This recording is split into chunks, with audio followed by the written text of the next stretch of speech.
አሰላሙ አለይኩም ወራህመቱላሂ ወበረካቱሁ። ውድና የተከበራችሁ የቻናሌ ተከታታዮች ሰላም ሰላም እንደናችሁ ብያለሁ። ከኔ ጋር ሁሉ ሰላም ውዶችዬ። ይሄ ቪዲዮ እናንተ ጋር ሲደርስ ላይክ፣ ሼር፣ ሰብስክራይብ እያደረጋችሁ በኮሜንታችሁ አበረታቱኝ ማለት ነው።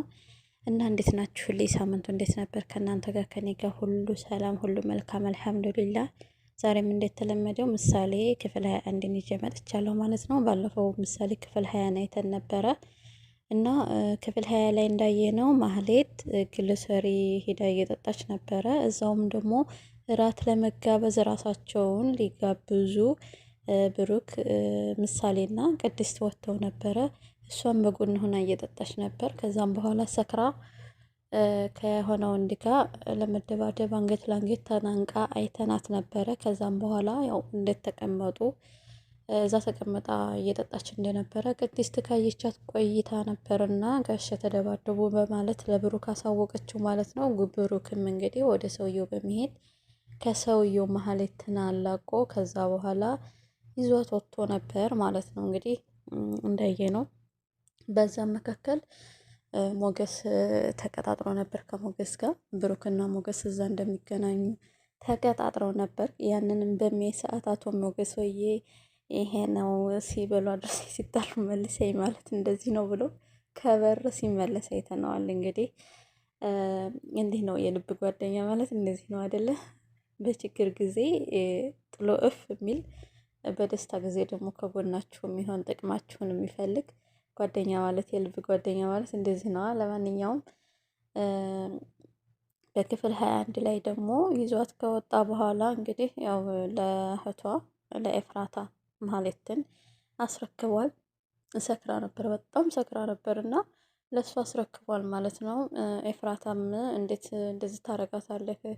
እህቴን ሰው የላትም ብለህ ነው አደለ ጎዳና ላይ አውጥተህ የጣልካት ምናምን እያለች እየዛተችበት ነበር። አሳይሃለሁ ቆይ ምናምን ካንተ ራስ ላይ አልወርድም እያለችው ነበር ማለት ነው። ይቅርታ ምላሴ ኮልተፍ ይላልና በጣም ይቅርታ። ከዛም በኋላ ከግሮሰሪው ከወጡ በኋላ የሚያሳዝነው ነገር ማህሌት ማን ነው ይቅርታ ምሳሌ የመሞቻዋን ቀን እየጠየቀች ነበር ማለት ነው።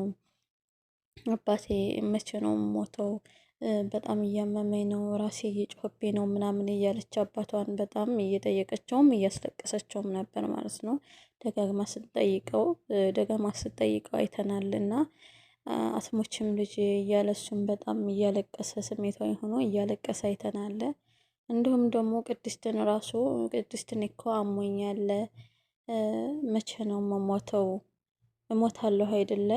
ከሞትኩኝ ግን ቻው እያለቻት ነበርና በጣም አሳዛኝ ነው። እንደዚህ አይነት ቃል ከህፃን ልጅ ሲወጣ በሷ እድሜ አሳዛኝ ነው። ምክንያቱም ይሄ ነገር እዚህ ጋር የምናየው ነገር ድራማ ነው፣ ግን በድራማ መልክ ሆኖ ወይም ደግሞ እውነተኛ ታሪካቸው ያልወጣ ብዙ እህት ወንድሞቻችን እንደዚህ በድብቅ ህይወታቸው ያለፈ አለና በእንደዚህ አይነት ምክንያት ማለት ነው። እና እንደዛ እያለች እየጠየቀቻት ነበር። ከዛም በኋላ አሁንም በድጋሚ ብሩክ ሞገስን ለማግኘት ቀጥሮት አይተናል። ወደ መጨረሻ ወደ ድራማው መጨረሻ ላይ ማለት ነው። እስከ ዛሬ የምንገናኝበት ካፌ እዛ መጣለሁ ምናምን እያለ አይተን ነበረ እና ማህሌትም እንግዲህ ከሞገስ ጋር ነበረች እና ምን ፈልገሽ መጣሽ? ለምን ፈለግሽኝ?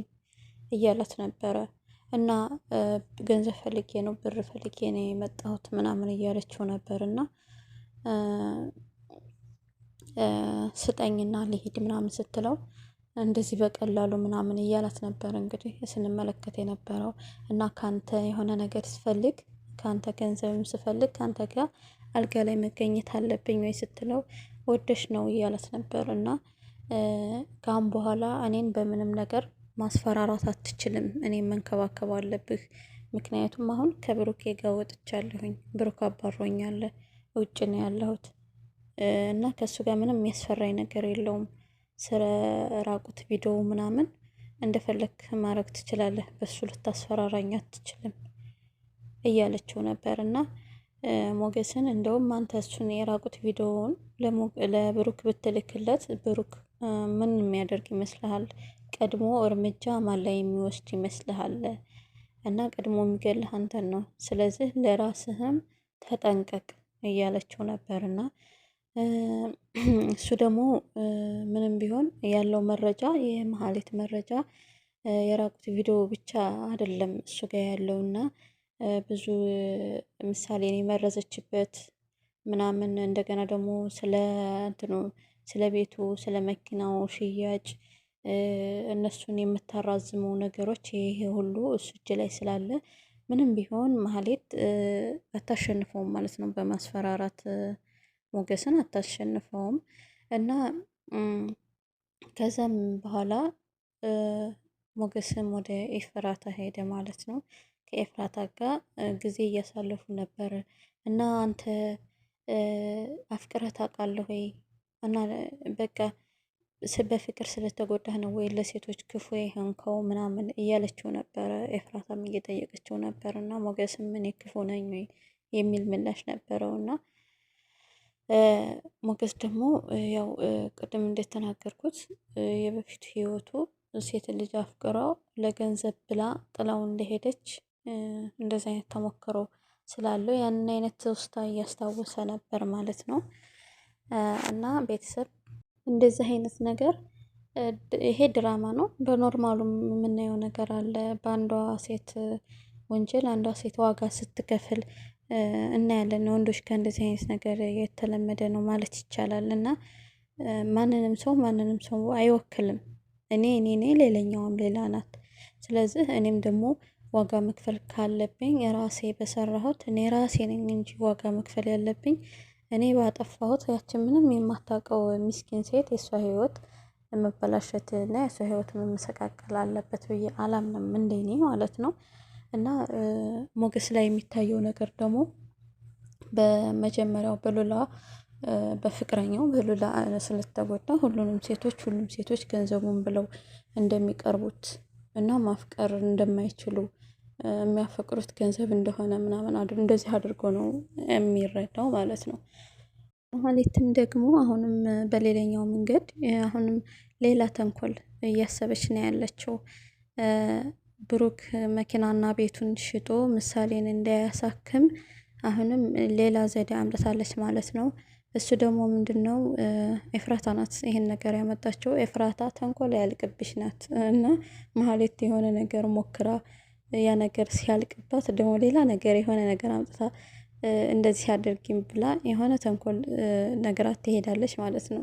አያይዛት ቢገባት የራሷ ህይወት እየተመሰቃቀለ ነው ያለው ማህሌት እና እሱም ደግሞ ምንድነው የሆነ ጠበቃ አናግሬልሻለሁኝ እና ቤትና መኪናው ለጊዜው እንዳይሸጥ ማሳገድ ትችያለሽ፣ ተከራክረሽ እንኳን ባታሸንፊም ግን ለጊዜው እንዳይሸጥ ማሳገድ ትችያለሽ ብላ በምትላት ጊዜ ማህሌትም እኔ እኮ የማውቀው አንድ ሰው ከጋብቻ በፊት ያፈራውን ንብረት ያው የግሉ ሆኖ ነው እንጂ የሚቀጥለው ወደ ሌላኛው የመሸጋገር እድል የለውም ምናምን እያለቻት ነበር። እና ለጊዜው ግን ማሳገድ ትችያለሽ ምናምን ስትላት ይሄም አንድ አማራጭ ነው ለኔ፣ ያንን ማሳገድ ከቻልኩኝ እሱ እንዳይሸጥ ማድረግ ከቻልኩኝ አሁንም ቢሆን ለኔ እንዳሸነፍኩ ነው የምቆጥረው እያለች ነበረ።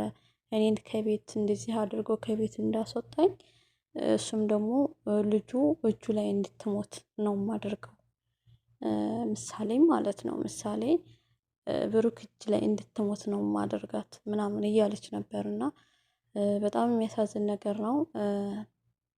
አሁንም እንደዚህ አይነት ነገር አስባለች ማለት ነው ማህሌት። ሲቀጥል ደግሞ ማህሌትና ሞገስ አንድ ባንድ ላይ ተቀምጠው በሚያወሩ ሰዓት ብሩክ ደውሎ ነበር፣ ቅድም እንዳልኩት ማለት ነው። ደውሎ ነበረ ሞገስ የት ነህ እፈልግሃለሁ ምናምን እያለው ነበረ።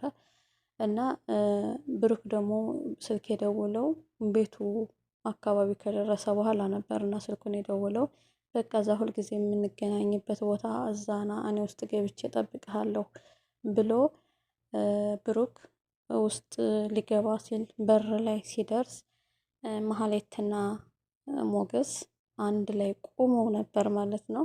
በእንደዚህ አይነት ሁኔታ ብሩክን በመገረም መሀሌትና ሞገስም ደግሞ በድንጋጤ ብሩክን በመገረም ላይ ሆኖ በር ላይ እንደቆመ ድራማው ለዛሬው ተቋርጧል ማለት ነው። አልቋል። ይቅርታ ተቋርጧል ስላልቋል። ቀጣይ ደግሞ በክፍል 22 የምናየው ይሆናል ቀጣዩን እና ውድና የተከበራችሁ ቤተሰቦቼ ሰብስክራይብ አድርጉኝ። ሁልጊዜም እንደምላችሁ ኮሜንት ደግሞ በኮሜንት አበረታቱኝ። እስቲ በቃ እኔን የሚያበረታ ነገር ኮሜንት ላይ ጻፍ ጻፍ አድርጉልኝ፣ ላይክ አድርጉልኝ። ቪዲዮዬ ደግሞ ቫይራል እንዲወጣ አግዙኝ። የማዳም ቅመሞችዬ በተለይ እናንተ ስንቱን ፌመስ አድርጋችሁ የለ እንኳን እኔና እንዴታችሁን ብዙውን ሰው ፌመስ አድርጋችኋል።